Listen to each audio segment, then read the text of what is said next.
Hello student, good morning. How are you all बच्चों। देखिए हम लोग किस लेसन को पढ़ रहे थे बच्चों, ऊर्जा का स्वरूप एवं स्रोत। तो उसको हम लोग ने स्टार्ट किया था और यहाँ पर समझने के बाद बच्चों यहाँ पर देखिए आपकी एक टेबल आई है सारणी 1। यहाँ पर कुछ वस्तु ऑब्जेक्ट के नाम दिए गए हुए हैं बच्चों और क्या बताया गया है कि संग्रहित ऊर्जा के लिए रूपांतरण के लिए क्या करना होगा। जैसे एक एग्जाम्पल दिया गया है कि टार्च बैटरी एक वस्तु है, ऑब्जेक्ट है, तो इसको स्विच को ऑन करने पर क्या होगा। संग्रहित ऊर्जा का प्रारंभिक रूप क्या है बच्चों। यहाँ पर मान लीजिए इसका प्रारंभिक रूप अगर रासायनिक ऊर्जा है तो वो स्विच ऑन करने के बाद किसमें बदल गई है, विद्युत ऊर्जा व प्रकाश ऊर्जा में। यानी कि संग्रहित ऊर्जा किन रूपों में रूपांतरित होगी, ये इसका रूप बदल रहा है। यानी यहाँ से जो ये केमिकल फॉर्म में है बच्चों, वो किस में जा रही है, हमारी विद्युत ऊर्जा और प्रकाश ऊर्जा में। तो इसी तरीके से आपको आपकी इस वीडियो में आपको होमवर्क दिया जा रहा है। इसमें आपको बताना है जैसे पेट्रोल है, डायनामाइट है, रबर बैंड खींचा हुआ है, तबला है, तो इसमें जो संग्रहित ऊर्जा के लिए है रूपांतरण के लिए क्या करना होगा। तो इसमें जो संग्रहित ऊर्जा के प्रारंभिक रूप हैं बच्चों, उसको यहाँ पर लिखना होगा। और इसके लिए आपको क्या करना होगा कि जो ये संग्रहित ऊर्जा है वो दूसरी ऊर्जा में बदले। तो ये इसको बच्चों टेबल को आपको फिल करके इसी पे और हमारे व्हाट्सएप नंबर पर देना है। चलिए अब हम लोग स्टार्ट करते हैं। तो यहाँ पर देखिए बच्चों इस लाइन से कि इसी प्रकार आप ऊर्जा के प्रारंभिक और अंतिम रूप के अन्य कई उदाहरण भी सोच सकते हैं। नीचे दी गई सारणी को भरने का प्रयास करें। इसी तरीके से यहाँ पर देखिए एक टेबल और आपको दी गई हुई है। यहाँ पर आपको बताया गया यानी स्थित ऊर्जा है गतिज ऊर्जा में। तो ऊंची सतह पर स्थित पानी की टंकी से पानी का गिरना, यानी कि जो ऊंची सतह पर जब पानी इकट्ठा था तो उसमें किस ऊर्जा का रूप था, प्रारंभिक रूप स्थित ऊर्जा थी। जैसे जैसे बच्चों वो नीचे की तरफ आया वो उसका अंतिम रूप क्या था, गतिज ऊर्जा। तो देखिए यहाँ पर भी आपको इसी तरीके की टेबल को फिल करना है। और फिर इस पैराग्राफ से चलते हैं। क्या आपको अंदेशा है कि ब्रह्मांड में ऊर्जा का निरंतर एक रूप से दूसरे रूप में रूपांतरण हो रहा है। यही नहीं, ऊर्जा निरंतर ही एक वस्तु से दूसरी वस्तु में स्थानांतरित भी होती रहती है। देखिए बच्चों जो ये ऊर्जा है इसका रूपांतरण होता रहता है। जैसे विद्युत ऊर्जा है तो विद्युत ऊर्जा हमारी किस में बदलती, ऊष्मीय ऊर्जा में, प्रकाश ऊर्जा में। जैसे यांत्रिक ऊर्जा है बच्चों तो वो किस में चेंज हो जाती है, ध्वनि ऊर्जा में, प्रकाश ऊर्जा में, ऊष्मीय ऊर्जा में। इसी तरीके से यानी कि ऊर्जा का एक रूप से दूसरे रूप में बदलना ये निरंतर होता रहता है और ये एक स्थान से दूसरे वस्तु में भी स्थानांतरित होती रहती है। हम जिस भी विद्युत उपकरण का उपयोग करते हैं, चाहे वो बैटरी से चले या किसी विद्युत के पॉइंट से चले, ये विद्युत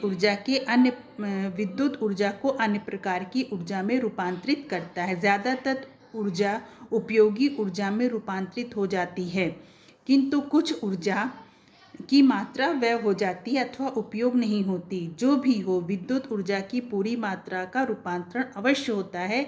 इसी को ऊर्जा संरक्षण का नियम कहा जाता है। देखिए ऊर्जा संरक्षण के नियम के अनुसार कि मतलब ऊर्जा का व्यय नहीं होता, ये एक रूप से दूसरे रूप में ही बदलती है। यही हमारा क्या था, ऊर्जा संरक्षण का नियम यानी लॉ ऑफ कंजर्वेशन इसको कहा जाता है। दूसरे शब्दों में आप ये बोल सकते हैं बच्चों, ना तो ऊर्जा को उत्पन्न किया जा सकता है ना ही नष्ट किया जा सकता है, सिर्फ इसके एक रूप को आप दूसरे रूप में बदला जा सकता है।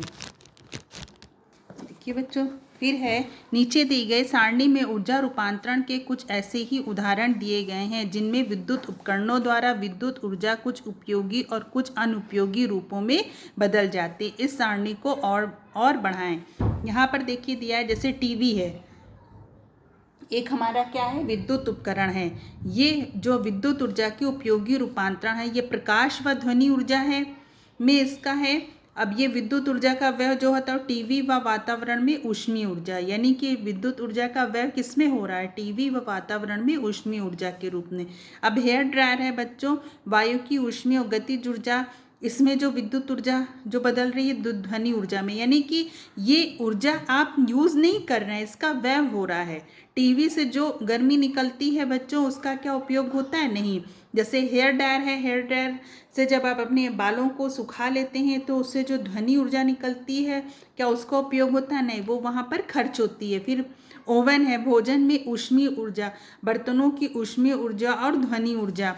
पंखा है, जैसे गतिज ऊर्जा, ध्वनि ऊर्जा में इसका व्यय हो रहा है। तो आप और भी बच्चों यहाँ पर अपना और जो विद्युत उपकरण आपके घर में है उसको आगे आप और बढ़ा सकते हैं और सोच सकते हैं। जैसे उपयोगी ऊर्जा को इस प्रकार के व्यय से बचा नहीं जा सकता। अगर उपयोगी ऊर्जा के इस प्रकार के व्यय से बचा नहीं जा सकता, हाँ इसे कम ज़रूर किया जा सकता है। देखिए ये है कि इस व्यय से आप बच नहीं सकते, ये खर्च होगी ही खर्च हो, लेकिन इसके ज़्यादा खर्च ना हो, यदि ज़्यादा व्यय ना हो जो है वो है, तो उसको क्या करेंगे, इसके को कम ज़रूर कर सकते हैं। यानी जो ऊर्जा है उसका इस्तेमाल ज़्यादा से ज़्यादा आप कर लें और उसको व्यय से बचाएं, यानी उस ऊर्जा का उपयोग आप ज़्यादा से ज़्यादा करें, इसको व्यय से बचाएं। इसके लिए इसको कम ज़रूर किया जा सकता है। जैसे आप एक एग्जाम्पल लीजिए बच्चों, जैसे यहाँ पर देखिएगा, आपने टंगस्टन बल्ब के बारे में अध्याय 5 में जाना है। इस प्रकार के बल्ब में विद्युत ऊर्जा प्रकाश ऊर्जा व ऊष्मीय ऊर्जा में रूपांतरित होती है।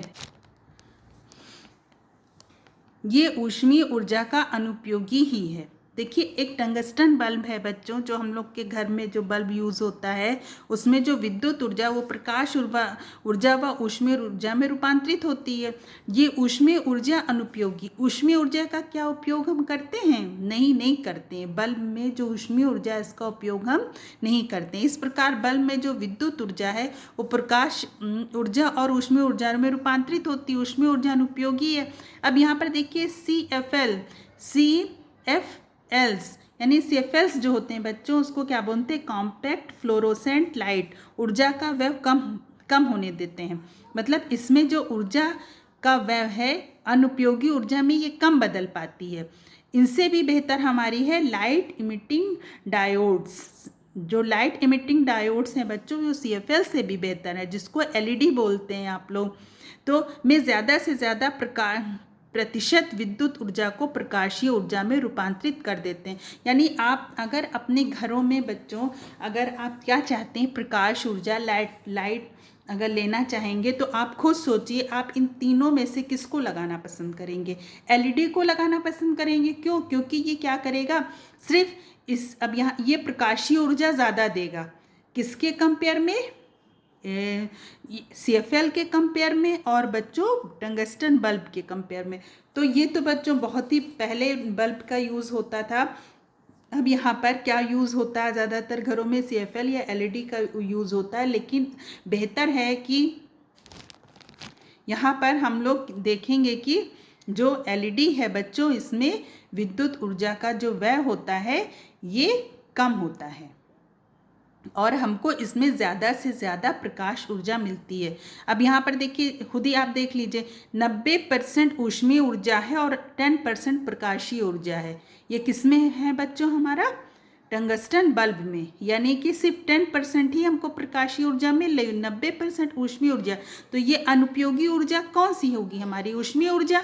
अब यहाँ पर देखते हैं, 30% ऊष्मीय ऊर्जा, 70% प्रकाशीय ऊर्जा। यानी कि इसमें जो ऊर्जा अनुपयोगी ऊर्जा होगी वो हमारी ऊष्मीय ऊर्जा होगी, वो 30% हो रही है। लेकिन हमको इसके कंपेयर में इसमें ज़्यादा प्रकाश मिल रहा है।